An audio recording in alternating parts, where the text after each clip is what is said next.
بسم اللہ الرحمن الرحیم۔ ان دنوں سوشل میڈیا پر میرا ایک کلپ وائرل ہو رہا ہے جو میں نے سوالات کیے ہیں حق خطیب کے مریدوں سے پریس کانفرنس کے دوران برمنگھم میں۔ معاملہ یہ ہے کہ اس کلپ کو جو شیئر کیا جا رہا ہے اس کو کہیں نہ کہیں سے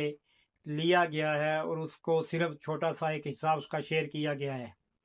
تو میں یہاں پر یہ وضاحت کرنا چاہتا ہوں کہ اس دن جب میں پریس کلب کی میٹنگ میں گیا تھا جہاں پر وہ کانفرنس جاری تھی، تو جب میں کانفرنس میں پہنچا تو وہاں پہ سید مزمل شاہ صاحب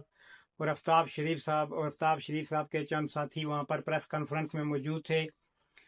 اور اس پریس کانفرنس میں جو گفتگو جاری تھی تو مزمل شاہ صاحب بار بار یہ کہہ رہے تھے کہ حق خطیب سے لوگوں کو تکلیف اس لیے ہے کہ حق خطیب علی علی کرتا ہے۔ تو جب میری باری آئی سوالات کرنے کی تو میں نے وہاں پر تھوڑی پہلے تمہیدی گفتگو کی اور مزمل شاہ صاحب کو بتایا کہ ہم حضرت علی کے ماننے والے ہیں اور جو حضرت علی سے محبت نہ کرے ہم اسے مسلمان بھی نہیں سمجھتے، جو پنج تن پاک سے محبت نہ کرے، اہل بیت اطہار سے محبت نہ کرے، کیونکہ ان تمام کی محبت ہمارے ایمان کا حصہ ہے۔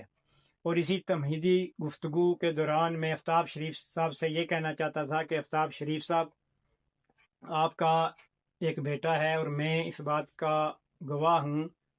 میں وٹنس ہوں کہ آپ کے اس بیٹے کو ٹیومر تھا، اور میں اس بات کا بھی وٹنس ہوں کہ آپ کا کلیم ہے کہ آپ اپنے بیٹے کو حق خطیب کے پاس لے کر گئے ہیں تو اسے وہاں سے شفا ملی ہے۔ حضرات، میں یہ وضاحت کرنا چاہوں کہ آفتاب شریف صاحب کے ساتھ ہمارا فیملی تعلق ہے، ہماری آپس میں رشتہ داریاں ہیں، اور میں صرف ان کو یہ کہنا چاہتا تھا کہ میں گواہ ہوں کہ آپ کا یہ کلیم ہے، آپ کی فیملی کا یہ کلیم ہے کہ ہمارے بیٹے کو جب ہم حق خطیب کے پاس لے کر گئے تو اسے وہاں سے شفا ملی ہے۔ لیکن چونکہ ایک تمہیدی گفتگو کی تھی اس سے پہلے، تو وہ الفاظ جو ہیں وہ بیچ میں سے دوران گفتگو مس ہو گئے۔ آپ یہ بھی ذہن میں رکھیے کہ اگر میں حق خطیب کو اور اس کے طریقہ کار کو حق پر مانتا ہوتا، صحیح درست مانتا ہوتا، تو پھر جو میں نے پریس کانفرنس میں باقی کوسچن کیے ہیں وہ میں ان سے نہ کرتا، اور میں نے جو کوسچن کیے ہیں وہ میں کوسچن کرنے کی غرض سے گیا تھا، اور وہ حق اور سچ کے کوسچن تھے اور وہی کوسچن میں نے ان سے کیے ہیں۔